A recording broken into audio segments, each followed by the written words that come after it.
नमस्कार, जय श्री हरि। जेके रिवाइंड के एक और एपिसोड में मैं जयदीप चोपड़ा आपका स्वागत करता हूं। अगर आपको हमारे वीडियोस और कंटेंट पसंद आ रहा है तो प्लीज़ लाइक और शेयर कीजिए और कमेंट भी कीजिए, और आने वाले जो हमारे वीडियोस और एपिसोड्स होंगे उनके टाइमली अपडेट पाने के लिए सब्सक्राइब भी कीजिए।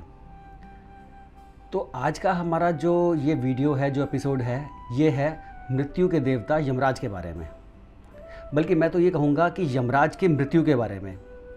अब यमराज की मृत्यु थोड़ा अजीब सा लगता है ना, कि मृत्यु के देवता यमराज की मृत्यु। तो आइए शुरू करते हैं।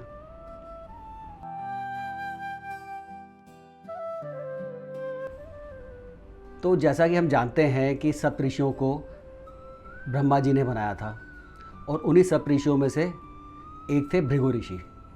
और भृगु ऋषि का एक पुत्र था जिसका नाम था मरकंडो, और वो भी बहुत बड़े ऋषि थे। और उनकी एक पत्नी थी मरुद्वती। अब ये मरकंडो ऋषि और जो उनकी पत्नी मरुद्वती थे, ये महादेव शिव के बहुत बड़े भक्त थे और उनकी बहुत पूजा करते थे। तो उन्होंने कठोर तपस्या की महादेव की, और कुछ समय के बाद महादेव प्रकट हुए और उनको कुछ वरदान मांगने के लिए कहा। तो वो बोले कि हमें एक पुत्र चाहिए, इसी का वरदान आप हमें दीजिए। तो महादेव बोले कि पुत्र का वरदान तो मैं दे दूंगा, पर उसके लिए तुम्हारे पास दो ऑप्शन हैं, यानी कि दो विकल्प हैं। तो पहला विकल्प ये है कि तुम्हारा जो पुत्र है वो मंद बुद्धि होगा, यानी कि थोड़ा मूर्ख टाइप होगा, और उसकी आयु बहुत लंबी होगी। और दूसरा विकल्प, यानी कि दूसरी ऑप्शन ये है कि तुम्हें एक ज्ञानी पुत्र का वरदान मैं दे सकता हूँ। वो पुत्र बहुत ज्ञानी होगा, बहुत ज़्यादा नॉलेज रखता होगा वेदों की, लेकिन वो सिर्फ 16 साल जिएगा, और 16 साल की उम्र में उसकी मृत्यु हो जाएगी। अब दोनों ही ऑप्शंस किसी भी माता पिता के लिए बहुत अजीब सी थी, और ऐसा होना ऑब्वियस भी था। आपने देखा होगा हमारे साथ भी लाइफ में कभी कभी ऐसा होता है कि हमें दो में से कोई एक चीज़ चुननी होती है, और वो डिफ़िकल्ट होता है डिसीजन कि इनमें से क्या चुने और क्या ना चुने। दोनों के ही अच्छी और बुरी चीज़ें, प्रोज और कॉन्स हमें दिखाई दे रहे होते हैं, समझ आ रहे होते हैं। लेकिन उनमें से कोई ना कोई एक ऐसा रास्ता होता है जो हमेशा आने वाले समय के लिए बहुत अच्छा होता है। उस वक्त हमें लगता है कि शायद ये अच्छा नहीं है, और हम माया के जाल में फंसकर कोई और रास्ता अपना लेते हैं। लेकिन जो कठिन रास्ता होता है ना, वो अक्सर बहुत बेहतर होता है, और उसके परिणाम जो भविष्य में मिलने वाले होते हैं वो बहुत अच्छे होते हैं। तो बहुत सोच विचार करने के बाद मरकंडो ऋषि और उनकी पत्नी बोले कि आप हमें एक ऐसा पुत्र दीजिए जो बहुत ज्ञानी हो, चाहे वो 16 साल की उम्र में उसकी मृत्यु हो जाए। तो महादेव बोले सोच लो तुम क्या मांग रहे हो। तो वो बोले कि देखिए, वैसे तो हमारे लिए अच्छा है कि हमारा पुत्र की आयु लंबी हो, ताकि कल को हम जब बूढ़े हो जाएं तो हमारा ध्यान रख सके, हमारा ख्याल रख सके। और वैसे भी अपने पुत्र को अपने सामने मरना देखना किसे पसंद होगा।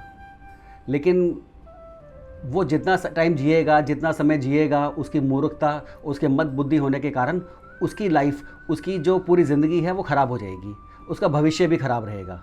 लेकिन जो पुत्र आप बता रहे हैं कि जो बहुत ज्ञानी होगा, वो 16 साल की उम्र में उसकी मृत्यु हो जाएगी, वो ज़्यादा अच्छे इसलिए है कि वो अपना नाम और हमारा नाम अमर करके जाएगा, और जब तक जिएगा हमें बहुत सुख देगा।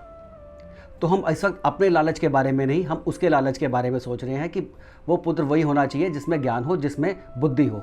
मंद बुद्धि क्या ही करेगा। तो महादेव मुस्कुराए और उनको वरदान दे दिया। तो सही समय आने पर मरुद्वती ने एक पुत्र को जन्म दिया। अब वो पुत्र जो था, उनका नाम रखा गया मार्कंडेय।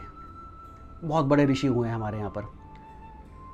वो बच्चा बचपन से ही इतना तेज़ था कि 10 साल की उम्र में आते आते उसने सारे वेद और सारे शास्त्र एकदम से कंठस्थ कर लिए, यानी कि सारे उसको याद हो गए, सभी पढ़ डाले।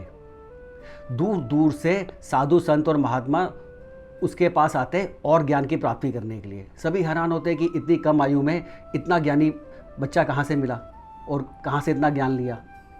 ये तो महादेव की कृपा थी।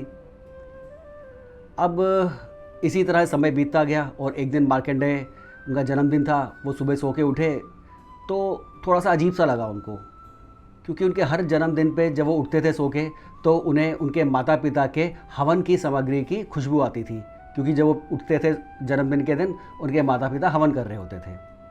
लेकिन आज वो सुगंध नहीं उनको मिली। वो उठ के बाहर गए तो देखा कि उनके पिता जो थे वो एक चिता सजा रहे थे, यानी कि चिता बना रहे थे। तो बहुत घबरा गए मार्कंडेय, बोले कि पिताजी आप ये चिता किसके लिए बना रहे हैं, कौन मर गया? तो मार्कंडेय थोड़ा दुखी हो गए, बोले कि अभी नहीं मरा लेकिन मरने वाला है। तो मार्कंडेय बोले कौन मरने वाला है? तो इतने में उनकी माता आ गई और वो बोली कि तुम मरने वाले हो। तो वो बहुत हैरान हुए कि अगर मैं मरने वाला हूँ तो आप मेरे माता पिता दुखी क्यों नहीं हो रहे? तो उनकी माता बोली कि तुम्हारे पैदा होने से पहले से ही हमें पता है कि 16 साल की आयु में तुम्हारी मृत्यु हो जाएगी और इसके लिए हम बहुत पहले से ही प्रिपेयर्ड है। ये कह के उन्होंने पूरी जो कथा थी उनके पैदा होने की, मार्कंडेय की, जो शिव का वरदान था उसके बारे में बताया। अब मार्कंडेय बोले कि मैं तो शिव का बहुत बड़ा भक्त हूँ, मैं शिव की पूजा करूँगा, उपासना करूँगा और उनसे अपनी लंबी आयु मांगूंगा।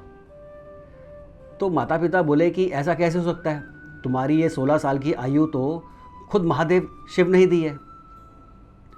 तो मार्कंडेय बोले कि शिव भोले और दयालु हैं, अगर मैं उनकी बहुत तपस्या करूँगा ना तो वो ज़रूर मेरी मदद करेंगे और मुझे लंबी आयु देंगे। और वो जानते हैं कि मेरे जितने ज्ञानी व्यक्ति की ज़रूरत, मेरे जितने ज्ञानी महापुरुष की ज़रूरत, मेरे जितने ज्ञानी सन्यासी की ज़रूरत पूरी समस्त विश्व को है। तो ये कह के उन्होंने एक शिवलिंग बनाया मार्कंडेय ने और उसके सामने बैठ के महादेव की उपासना शुरू कर दी। यहाँ उपासना करते जा रहे थे। अब यहाँ उनका समय भी पूरा हो चुका था, तो यमराज के यमदूत भी उनको लेने के लिए आ गए। बहुत सारे यमदूत उनके चारों तरफ शैडोज़ की तरह मंडराने लगे, अंधकार की तरह। तो जैसे ही वो मार्कंडेय को, जो उस वक्त लीन थे महादेव की तपस्या में, उनको जैसे हाथ लगाने के लिए जाते तो उनके चारों तरफ को एक घेरा सा होता जो उनको दूर झटके से फेंक देता। वो बहुत हैरान हुए ऐसा कैसे हो रहा है। तो बहुत कोशिश करने के बाद भी जो यमदूत थे वो छू भी नहीं पाए मार्कंडेय को। वो गए यमराज के पास और उनको बताया कि ऐसे हम लेने के लिए गए थे एक बच्चे को जिसकी आयु पूरी हो चुकी है, पर हम उसको लेके नहीं आ पाए। तो यमराज बोले ठीक है, अगर तुम नहीं ला सके तो मैं लेके आता हूँ। ये कह के यमराज खुद मार्कंडेय को लेने के लिए आए। तो उन्होंने अपना एक जो रस्सी वो अपने पास रखते हैं वो ली, उसका एक फंदा बनाया और फेंक कर सीधा मार्कंडेय के गले में डाल दिया और खींचना शुरू किया। उसी समय मार्कंडेय ने उस शिवलिंग को पकड़ लिया और जोर से चिल्लाए महादेव। तभी अचानक सब तरफ जोर जोर से डमरू की आवाज़ आने लग गई। तो यमराज रुक गए।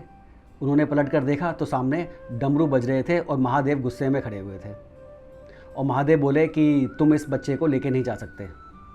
तो यमराज बोले इसकी आयु पूरी हो चुकी है और उसके हिसाब से मुझे इसको लेके जाना है। महादेव बोले कि ऐसा नहीं होगा, मैं तुम्हें मना कर रहा हूँ, तुम इसको लेके नहीं जाओगे। तो यमराज बोले इसको अल्प आयु 16 साल की आयु तो आपने ही दी थी और उसी के हिसाब से इसकी मृत्यु का समय आ गया है, तो आप मुझे ले जाने से क्यों रोक रहे हैं? ये तो धर्म के विरुद्ध है। तो महादेव बोले कि मेरे को तुम देखो, मेरे गले में जो रुद्राक्ष है ना, ये जीवन का बीज है। तो मैं जीवन के बीज को भी धारण किया हुआ है और मेरे पूरे शरीर पर जो राख है ना, ये मृत्यु का प्रतीक है। तो मैं जीवन और मृत्यु दोनों का ही प्रतीक हूँ। तो तुम समझ जाओ कि मैं क्या कर सकता हूँ। मैं इस बच्चे को तुम्हारे साथ नहीं जाने दूंगा, तुम इसे छोड़ दो। अब यमराज को बहुत हैरानी हुई ये देखकर, ये सुनकर।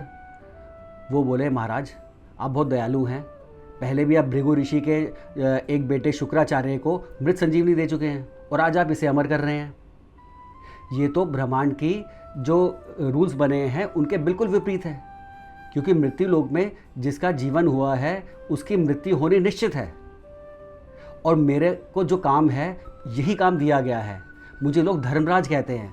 अगर आज मैंने अपना धर्म छोड़ा तो कौन मुझे धर्मराज कहेगा? मेरे पिता सूर्य, उनको मैं अपनी शक्ल कैसे दिखाऊंगा? आप तो मुझे मेरे काम करने से ही रोक रहे हैं। मैं आपसे हाथ जोड़कर विनती करता हूं कि आप ये ना करें और मुझे मेरे कर्तव्य को पूरा करने दें। क्योंकि महादेव से और तो कुछ कर नहीं सकते थे यमराज, डरते वो भी थे महादेव से, लेकिन यहाँ पर उनको अपने कर्तव्य का पालन भी करना था।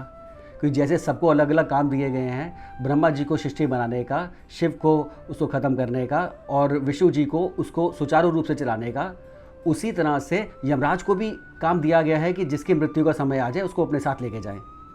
और ये भी विष्णु के काम का ही एक रूप है।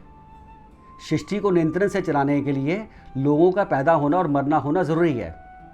और यमराज भी बोले कि इस तरह से सभी लोग अगर अमर होते गए तो ये जीवन मृत्यु का जो चक्र है यही खत्म हो जाएगा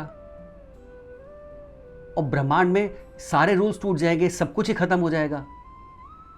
तो महादेव बोले मैं फिर भी तुम्हें किसी भी हालत में इस बच्चे को ले जाने नहीं दूंगा, ये मेरा वचन है। उसके बाद जैसे यमराज ने वो फंदा खींचा तो उनके गले में दर्द होने लग गया, उनकी सांसें रुकने लग गई, बहुत विचलित हो गए यमराज। धीरे धीरे उनकी सांसें उखड़ती जा रही थी। इससे पहले वो कुछ समझ पाते उनके प्राण निकल गए और यमराज की वही मृत्यु हो गई और वो धरती पर गिर गए। ये देखकर पूरा ब्रह्मांड हिल गया। सभी देवता और सभी भगवान भागे और पहुँचे महादेव के पास और बोले आपने क्या अनर्थ कर दिया, आपने मृत्यु के देवता को ही मार दिया। अगर ये नहीं रहेंगे तो ये ब्रह्मांड कैसे चलेगा, कोई भी मरेगा ही नहीं। तो जब कोई मरेगा ही नहीं तो पैदा होने का, पुनर्जन्म होने का तो कोई फ़ायदा ही नहीं है, कोई उपयोग ही नहीं है। तो आप इसे ज़िंदा कर दीजिए। तो महादेव बोले कि ठीक है, मैं इसको ज़िंदा कर दूंगा यमराज को, लेकिन एक कंडीशन पे कि ये जो बच्चा है मार्कंडेय ये अमर होगा। अब महादेव को कौन टाल सकता था, तो सभी ने बोला कि ठीक है ऐसा ही होगा। तो इसके बाद यमराज को उन्होंने प्राण वापस किए और यमराज उठे। तो सभी देवता बोले कि आज के बाद पूरी दुनिया देखेगी कि एक सच्ची उपासना करने से, महादेव की उपासना करने से आप यमराज को ऊपर भी जीत पा कर सकते हैं, आप मृत्यु को भी हरा सकते हैं। ये सच्ची साधना होती है। सब बोले आज आपने मृत्यु को हराया है, आपको आज से एक और नाम दिया जाता है कालांतक, वो जो काल को भी रोक सके। और आज मार्कंडेय ने जिस मंत्र का जाप करके आपकी उपासना की और अमर होने का वरदान पाया, उसे महामृत्युंजय मंत्र का नाम दिया जाएगा। तो देखिए कितने इंटरेस्टिंगली ये नाम महामृत्युंजय का जो मंत्र है, ये किसकी रचना किसने की, इसकी रचना मार्कंडेय ऋषि ने की। कब, जब उनकी मृत्यु का समय आ गया था।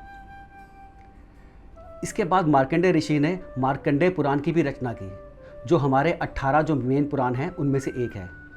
इसके अलावा मार्कंडेय ऋषि ने दुर्गा सप्तशती की भी रचना की। तो वो इतने बड़े, इतने विद्वानी थे और वो हमेशा के लिए अमर भी हो गए। इसके बाद ये सब जब हुआ तो मार्कंडेय पहुँचे महादेव के पास और बोले कि आपने मुझे बचा लिया। तो महादेव बोले कि तुम्हारे माता पिता ने तुम्हारा चुनाव करके सही किया, यानी कि उनका डिसीजन सही था कि उन्होंने अल्पायु कम आयु का बच्चा पर ज्ञानी बच्चा मांगा। तो मार्कंडेय बोले ये उन्होंने मांगा या आप चाहते थे ऐसा हो, यानी कि वो समझ गए थे कि महादेव ही चाहते थे कि ऐसा कुछ हो, इसीलिए वो 2 ऑप्शन दी थी और वो जानते थे कि उनके जो माता पिता हैं वो इन्हीं को चुनेंगे। तो ये सुनकर महादेव भी मुस्कुरा दिए। तो देखिए ये कथा थी यमराज की मृत्यु को लेकर। और कहा जाता है कि जो व्यक्ति महामृत्युंजय मंत्र का जाप करता है वो यमराज से भी नहीं डरता। तो उम्मीद करता हूँ आज का एपिसोड आपको पसंद आया होगा। तो आने वाले एपिसोड में आपसे दोबारा मुलाकात होगी। तब तक के लिए मैं जयदीप चोपड़ा आपसे आज्ञा लेता हूँ। नमस्कार, जय श्री हरि।